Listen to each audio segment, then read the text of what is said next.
un peu plus d'attrait. Alors maintenant, nous allons passer à la dernière intervention à la fois de l'après-midi et puis de ce colloque avec Aurélie Bégou qui va nous parler d'un projet, celui des portes de Gascogne. Alors on espère que la technique va être avec nous puisqu'elle est en visio. Alors je vais vous la présenter et puis je crois qu'elle va très vite apparaître à l'écran. Donc c'est la chef de projet culturel pour le pays des portes de Gascogne dans le Gers. Elle coordonne ce projet culturel depuis sa création en 2004. Elle a à la fois un rôle auprès des élus, des acteurs et avec les partenaires institutionnels. Eh bien voilà, je viens de la voir apparaître à l'écran. Donc je vais vous laisser la parole, Madame Bégou, pour nous parler de ce projet Street Art des portes de Gascogne. Bonjour, merci de me laisser la parole. Je pense que vous m'entendez bien. Alors moi par contre je vais me laisser en dessous parce que je m'entends là en double. Déjà je vous prie de m'excuser pour de ne pas être présent parmi vous. J'ai le destin mécanique. Au moment de partir, j'ai eu un problème. Donc je suis contente d'avoir trouvé cette alternative. Je vais donc partager directement mon écran, ça sera plus pratique, voilà, parce que voilà, moi je vais vous parler du projet des itinéraires artistiques du pays Portes de Gascogne. Je vous parle d'abord du territoire parce que c'est vraiment lié au projet de territoire. On s'inscrit vraiment dans un projet de développement local et un projet culturel de territoire. Donc, le pays Portes de Gascogne est situé sur un territoire rural dans le département du Gers, mais a une particularité quand même puisqu'il se situe en bordure d'agglomérations, notamment toulousaine sur le sud et Agen sur le nord, un petit peu Montauban sur son flanc est et également Auch sur la partie ouest. Je le précise parce que le territoire se refonde complètement avec l'accueil de nouvelles populations. C'est-à-dire que c'est le territoire qui gagne le plus de population dans le département du Gers et très vite les élus ont souhaité que cela ne devienne pas un territoire dortoir. Donc très vite, le premier chantier collectif qui a été lancé, c'est le projet culturel de territoire avec pour objectif de faire du lien entre les habitants, entre les nouveaux arrivants et les habitants, et notamment des populations plus jeunes. Une de nos spécificités qui a son importance ensuite dans le lancement des itinéraires artistiques, c'est les élus ont souhaité développer très rapidement la participation citoyenne sur le territoire. Donc il y a un conseil de développement très actif qui est composé à la fois d'élus et de citoyens qui travaillent côte à côte à l'avenir du territoire. Et c'est de ce conseil de développement que sont nées les prémices des itinéraires artistiques, puisqu'au départ, ils ont souhaité travailler sur un projet tourisme culturel autour du land art, qui est très rapidement s'est transformé en projet art et environnement, donc plus ancré dans un mouvement de l'art contemporain. Et donc, fort de ce succès sur les premières œuvres, où on a vu que ça avait bien pris et que ça apportait à la fois pour les populations, les habitants, et également dans une dimension touristique, c'était important aussi pour eux, les élus ont souhaité poursuivre sur d'autres formes, et donc on leur a proposé de poursuivre au départ sur un circuit qu'on nommait street art, mais qui progressivement se nomme autrement. Je sais que les mots ont leur importance. Et c'est vrai qu'on avait un terreau favorable, c'est-à-dire qu'on avait deux collectivités il y avait déjà des projets autour des arts urbains ou en tous les cas des désirs autour du street art. C'était la commune de Saint-Clar qui avait un festival de culture urbaine et la commune de Londaise avec une adjointe à la culture très dynamique, ancienne conservatrice des musées, qui souhaitait développer un projet street art sur les silos de Lombès. Donc on est parti un petit peu de ce constat-là et ça a pris très vite. Et donc le projet donc d'itinéraire artistique, il a eu plusieurs objectifs. Déjà c'est bien un projet territorial tourisme culturel, mais avec une entrée artistique quand même. La première entrée, elle est sur l'artistique. C'est un projet culturel qu'on propose essentiellement d'abord aux habitants, même si derrière ça vient servir le tourisme de proximité, mais d'abord aux habitants. On considère qu'ils ont un rôle à jouer depuis la commande du artistique, c'est-à-dire dès la résidence. Et ensuite, derrière, on travaille aussi pour qu'ils deviennent ambassadeurs une fois que les artistes sont repartis. Euh, on fait aussi ce circuit-là pour essayer que les habitants portent un regard neutre sur leur environnement, notamment patrimonial, qu'ils regardent l'univers dans lequel ils évoluent de manière un petit peu différente ou avec un regard neuf. La question de la rencontre aussi entre l'artiste, sa création et les publics est quelque chose de central dans la motivation de ces itinéraires artistiques. Et puis, comme je le disais tout à l'heure un petit peu en introduction, cette question du lien social est extrêmement importante, vecteur de rapprochement, de convivialité et de lien, bien entendu dans un territoire qui est en fort changement sociologique. La culture est vraiment le liant de ce territoire. Et puis, je l'ai abordé aussi, la question du développement touristique de proximité. Nous, on considère qu'un habitant qui fait 10 kilomètres pour aller dans le village d'à côté et pour avoir un nouveau regard ou le visiter autrement, on considère que c'est un touriste. Alors bien sûr, on n'est pas contre le fait qu'il y ait du tourisme de proximité avec la métropole toulousaine ou la région Occitanie, voire même de plus loin. On ne rejette pas du tout ça non plus, mais disons qu'on a un peu plusieurs étages de réflexion. Je vais commencer par vous montrer quelques images et après j'approfondirai un petit peu plus sur notre méthodologie, mais parce que je trouve que c'est toujours un petit peu difficile de parler sans montrer d'images de ce qu'on a fait. Alors c'est pas du tout dans l'ordre chronologique, c'est juste je vais passer quelques images parce que j'avais envie de passer certains messages. Là c'est l'œuvre de Thomas Daudet et Stéphane Castet, l'œuvre s'appelle Sans dessus dessous. Dans un tout petit village, Tournecoupe, ça a été réalisé en 2017 et là on est je vous montre la façade de l'ancienne poste. On voit encore, alors je ne sais pas si vous arrivez à le voir avec l'écran, mais en tous les cas il y a encore les anciennes inscriptions télégraphe, téléphone, et c'est encore propriété de la commune, ce sont des logements sociaux aujourd'hui. Et il y a même dans le village encore un panneau signalétique où c'est écrit PTT, donc on l'a gardé. Alors seuls les plus de 40 ans, je pense, peuvent comprendre ce que sont les PTT, mais c'est comme un clin d'œil. Et donc ça, c'est une partie de l'œuvre. Ça a démarré par ces inscriptions, ce lettrage sur la façade. Et ensuite, après, on sort d'ailleurs des murs, puisqu'il y a aussi des installations plastiques et encore d'autres inscriptions sur les murs aussi. Et ce que je trouvais important par rapport à ce projet-là, c'est que moi, je me retrouvais un peu coincée sur ce village où il y avait une église, où il y a une église classée, et tout le village est sous le périmètre de classement, parce que c'est un tout petit village. Et je ne savais pas trop comment m'en sortir dans l'adéquation avec le patrimoine. Et donc, j'avais fait appel à l'architecte des bâtiments de France, qui m'a aidé à apporter un regard extérieur et qui très vite a orienté un peu le démarrage du projet. Et ça a débloqué, là où on était bloqué, ça nous a complètement débloqué. Et ce projet remplit complètement son rôle de renouvellement du regard sur le patrimoine, puisque c'est un village qui n'était pas forcément connu d'un point de vue touristique et qui pourtant a vraiment des avantages patrimoniaux architecturaux très forts et qui désormais devient un lieu de visite et c'est aussi un peu un parcours, un jeu dans la ville. Donc ça devient très familial, mais il y a aussi une exigence artistique et les artistes sont restés plusieurs jours, de 15 jours en résidence sur la commune et ils ont créé un lien très fort. L'autre œuvre que je voulais aussi vous montrer, peut-être que certains d'entre vous l'ont vue puisqu'elle est à Gimont, c'est l'œuvre The Duck Face de Vex Van Ilik sur la halle au Gras. Il faut savoir que cette halle, elle est aussi dans le périmètre d'un édifice classé, donc du clocher de l'église. Donc là, la photo elle est prise du clocher de l'église, donc forcément on ne le voit pas.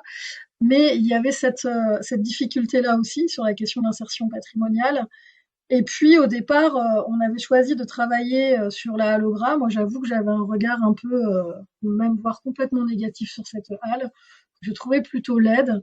Et là encore, l'architecte des bâtiments de France nous a aidés à décrypter un petit peu ce bâtiment et je ne le regarde plus du tout de la même manière. Et les habitants qui ont suivi de près le projet ont également changé leur regard vis-à-vis de cette halle et c'est vraiment important puisqu'elle est centrale dans la ville.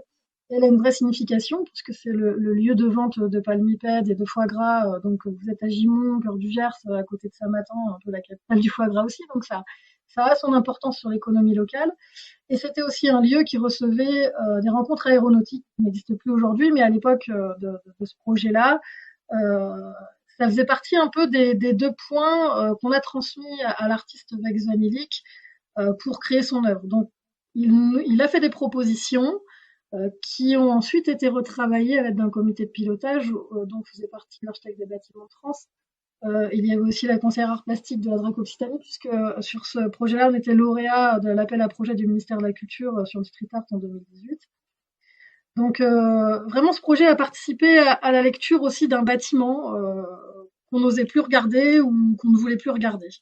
Alors, j'ai mis aussi une photo où on voit d'un peu plus près. Si jamais vous avez l'occasion d'y passer, je vous invite à aller voir. Il y a des détails qui sont vraiment intéressants quand on s'y approche. Par contre, ça a certainement été l'œuvre la plus clivante au départ, sur laquelle il a fallu qu'on travaille énormément en termes de médiation. Donc, on a mis en place des ateliers avec les jeunes du collège, avec la coordination jeunesse. On a organisé des séances au cinéma on avait projeté Sky is the Limit pour expliquer ce que pouvait être le muralisme ou le street art. Donc, il y a eu tout ce travail qui a été très important à mener. Les débuts ont été difficiles. Il y avait vraiment la population s'était un petit peu divisée en deux entre ceux qui aimaient et ceux qui détestaient. Donc, par le dialogue, on a essayé d'amener à regarder cette œuvre au-delà du j'aime ou j'aime pas. On est plutôt à la fois sur la technique, sur ce qu'elle signifiait, sur ses influences artistiques, sur les influences artistiques aussi de l'artiste. Donc ça a été extrêmement riche et aujourd'hui, il y a une forme d'appropriation qui est un peu plus évidente. L'œuvre suivante, c'est l'œuvre d'Amandine. J'ai choisi de vous montrer l'œuvre d'Amandine Urruti. C'est une œuvre qui s'appelle Portrait. Le titre a été choisi par les élèves de l'école maternelle. Tous les niveaux de l'école ont été associés à ce projet-là. Et là, ce que je trouve intéressant, c'est que c'est une œuvre sur un bâtiment neuf. C'est une nouvelle médiathèque, médiathèque mairie. Donc, c'est encore par rapport au regard et l'insertion patrimoniale, on est encore sur quelque chose de différent. Ce que j'avais trouvé très intéressant et très riche sur ce projet-là, c'est que cette artiste, Amandine Urruti, était également programmée au Centre d'art départemental du Gers, Memento, où elle a une approche artistique totalement différente que ce qu'elle fait en fresque, puisqu'elle dessine sur du noir et blanc, et c'est des dessins. Donc c'est vraiment une approche un peu différente. Donc l'idée, c'était de créer des circulations de public. Là, on est à Pujaudran. Pujaudran, c'est le dernier village du Gers avant Toulouse. On est à un quart d'heure, 20 minutes de Toulouse. Les habitants sont plutôt tournés vers Toulouse. Là, l'idée, c'était de les aider aussi à aller vers Auch et notamment visiter le centre départemental. Donc les élèves sont aussi allés au centre départemental et le public de Memento était invité à aller voir cette œuvre du côté de Pujaudran. Voilà, je trouvais que c'était intéressant de souligner ce que pouvait provoquer aussi une œuvre. Nous, c'était vraiment un support de travail et de médiation. D'un point de vue méthodologique, donc chaque projet est organisé sous forme de résidence qui allie création et médiation culturelle.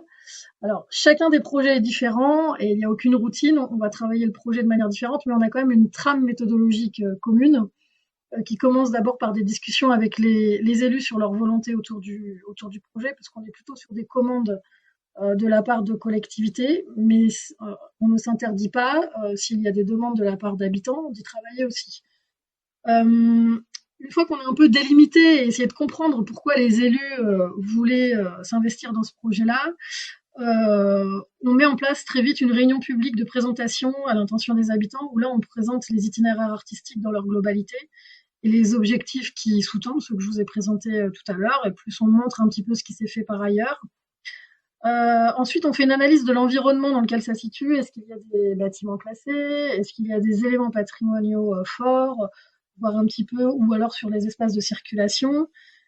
Et si besoin, on fait appel, comme dans le comité de pilotage, il n'est jamais le même. Il peut y avoir l'ABF, mais il peut y avoir aussi des partenaires institutionnels, des enseignants, des groupes d'habitants, des associations locales. On s'appuie vraiment sur les bonnes volontés ou les gens qui ont envie de co-construire sur le projet. Il faut vraiment comprendre que dans les itinéraires artistiques, l'œuvre est importante, mais tout le processus avant il est aussi important. C'est peut-être ce qui se différencie par rapport à ce que j'ai pu entendre tout à l'heure sur l'aspect très spontané et libre du street art. C'est pour ça que maintenant on n'utilise plus trop le mot du street art parce que je pense qu'on ne correspond pas totalement à ça.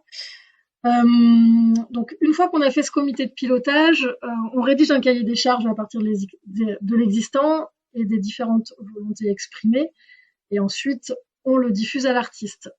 Pour le choix de l'artiste, soit nous faisons un appel à projet que l'on diffuse dans les réseaux, ou alors, suivant la configuration, parce qu'il a pu arriver que des communautés de communes passent une commande et on se retrouve avec 8 murs à faire en même temps et que l'appel à projet n'est pas forcément le plus adapté. Donc en fait, au sein du comité de pilotage, quelques membres font des propositions qu'on compile et ensuite on passe une réunion ou plusieurs réunions à discuter d'une sélection. Et donc c'est à partir de cette sélection qu'on choisit un artiste. Mais en tous les cas, il y a toujours une discussion avant le choix de l'artiste. Ce n'est jamais imposé par le pays port de Gascogne. Donc le contenu de la fresque, comme je le disais tout à l'heure, il est déterminé en fonction de la volonté locale exprimée, mais on travaille aussi pour bouger les lignes, puisque il y a un paradoxe entre la volonté des élus d'avoir envie de travailler sur des peintures murales, mais également il y a une forme de peur dans le rapport au public. Donc l'idée, nous, ce qu'on explique, c'est qu'on n'est pas là pour faire le blason de la ville en taille géante ou de peindre un tournesol ou un canard pour se retrouver dans les choses qui nous mettent à l'aise. On est vraiment sur un projet artistique. Donc il y a aussi une forme de liberté de la création de l'artiste à partir du moment où il a été choisi. Il faut que ces deux mondes se rencontrent. Il faut à la fois que l'artiste prenne en compte l'environnement dans lequel ça va se dérouler, et il faut que les élus aussi et le comité de pilotage local soient aussi dans une forme d'acceptation et de lâcher un petit peu et dans une prise de risque partagée. Alors après, c'est quand même une prise de risque mesurée aussi, mais là on arrive généralement dans ce temps-là dans une forme de peur, voire de crispation. Il y a toujours un moment dans le projet où c'est un peu plus délicat, mais c'est ce qui en fait aussi son côté un peu piquant, c'est assez intéressant. Donc chaque résidence se décline sous forme il y a 3 axes. Il y a l'axe de la création, vraiment la création pure d'une œuvre originale. Les actions de médiation, qui, comme peut-être vous l'avez compris, sont extrêmement importantes pour nous. Enfin, par rapport au projet qu'on développe, ça n'aurait pas de sens d'avoir un artiste qui vient peindre et qui s'en aille. Il y a vraiment cette question de la rencontre avec l'œuvre, avec l'univers artistique, et puis aussi on essaye de mettre en place de plus en plus des ateliers de pratique artistique. Et puis après, il y a toute une déclinaison de contenu en communication qui peut paraître anecdotique, mais qui est quand même importante, puisqu'on sait très bien que ces traces qu'on laisse, elles ne vivent pas simplement in situ, elles vivent aussi sur des supports. Donc on a on procède à des photographies ou des vidéos professionnelles, éventuellement ce qu'on appelle goodies, mais c'est plutôt des supports de médiation qu'on va travailler avec les artistes. On a pu créer des cartes, par exemple des cartes postales, qui reprenaient l'esthétique de l'œuvre et qu'il fallait aller retrouver dans chacun des commerces. Et il y avait toute une forme de jeu qu'on mettait en place. On n'hésite pas à avoir des supports de médiation qui permettent d'alimenter aussi toujours le rapport à l'œuvre. Et puis après, il y a tout le relais sur nos supports, que ce soit site internet, réseaux sociaux ou encore une Z-card.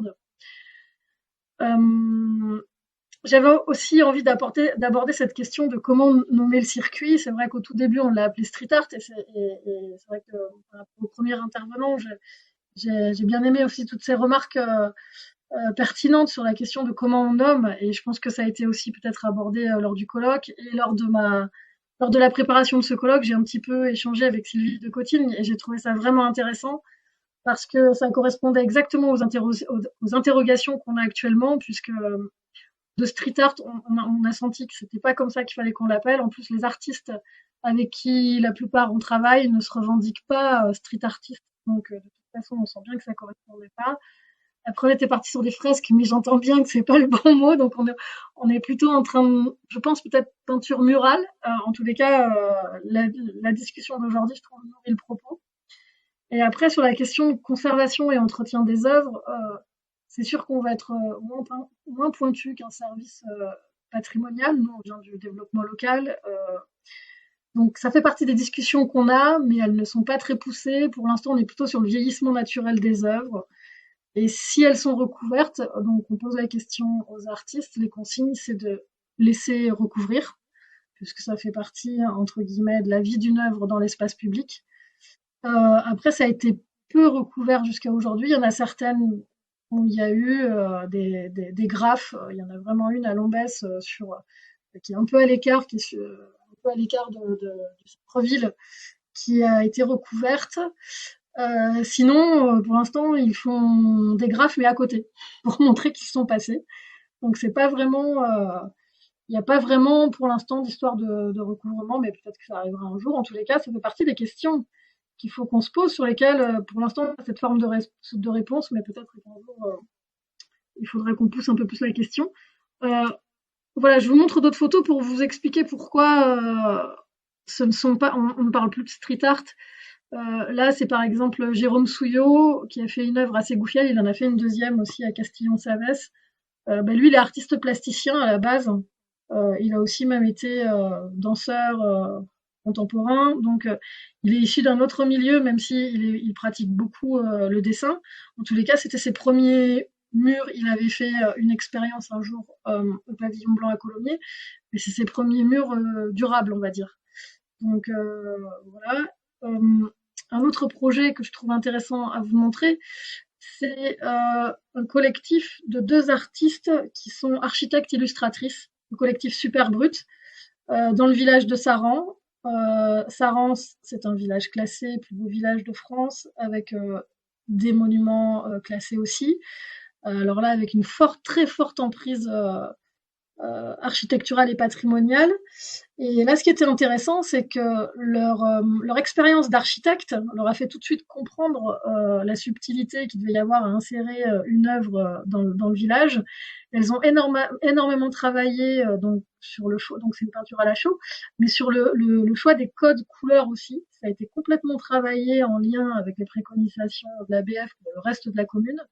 Et elles en ont fait des ateliers avec les habitants. Et alors là, ça devient vraiment intéressant à partir d'une commande d'œuvre. On aborde des questions qui peuvent être quelquefois clivantes au sein de ces villages-là, sur le fait de ne pas pouvoir peindre ces volets de la couleur qu'on veut, etc. Et toutes les contraintes qu'il y a derrière qui sont quelquefois mal comprises. Donc cette œuvre, elle a eu aussi une autre fonction. Et après, elle a une fonction très intéressante aussi. Elle raconte aussi l'évolution du village et de ses quartiers ou des hameaux qui entourent le village, et notamment son rapport à l'agriculture. Donc vraiment, ça a été un support de travail et de dialogue avec les habitants et en lien avec le changement de société, notamment lié à l'agriculture sur ce territoire-là. Et enfin, je vous en montre une dernière ou une avant-dernière. Euh, Là, voilà, on a travaillé, donc ça faisait partie des premières œuvres à Lombès. On a travaillé en partenariat avec la Maison des Écritures.